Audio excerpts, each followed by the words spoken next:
Hi, I'm Dr. Mona Gahunia. I'm an infectious disease physician with the Mid-Atlantic Permanente Medical Group, and I'm here to spend a few minutes explaining some key facts about the Omicron variant and what we're experiencing here in the Mid-Atlantic region. We're seeing a rapid rise in cases, more rapid than we might have initially expected, but some of it is a result of holiday gatherings over Thanksgiving and residual infections with the Delta variant.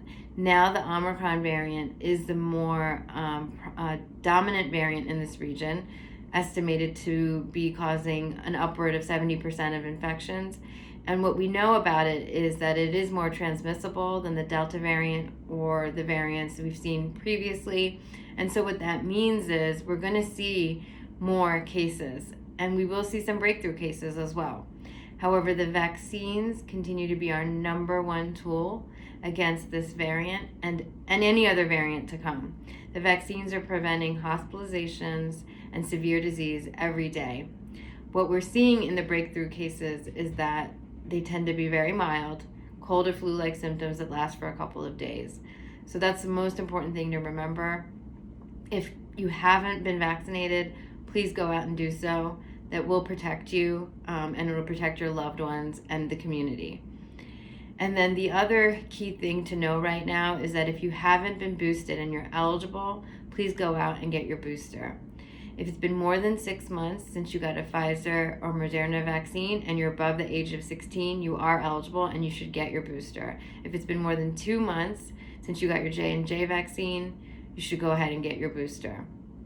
For those who are immunocompromised or have underlying medical conditions, you may be eligible even sooner. So please, check on that, and you would be eligible for an additional dose. It's not considered a booster. The reason that this is so important is that it'll give our immune system another kick to help fight any potential COVID exposure. That's really, really critical right now with the community transmission rates being as high as they are. What we expect is that we'll continue to see a peak in cases through early January at least. Beyond that, it's hard to predict, but we do expect that because we know people are traveling and gathering. So what can you do to protect yourself, even if you're vaccinated? We really need to reconsider some of the things that we were doing earlier in the pandemic. We know they work. We know they prevent transmission. We know they keep us safe. One of those things is wearing masks, especially in crowded indoor settings, especially in settings where you're not sure about the vaccination status of others. The other thing is to consider the size of the gatherings that we're having.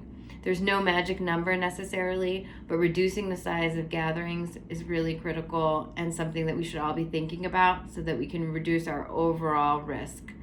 And then inquiring about what people are doing and if they've been exposed is really important too. And asking anyone in your family or a circle of friends who's been exposed or certainly who has any symptoms to remain home and not attend a gathering.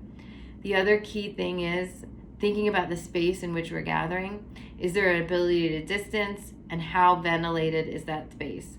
The better ventilation that we can ensure, the less risk of transmission. So open windows, open doors, gather outdoors if that's possible. I know it's harder here with the colder weather. And then hand washing is also a really important factor. So keep washing those hands and using that hand sanitizer when possible.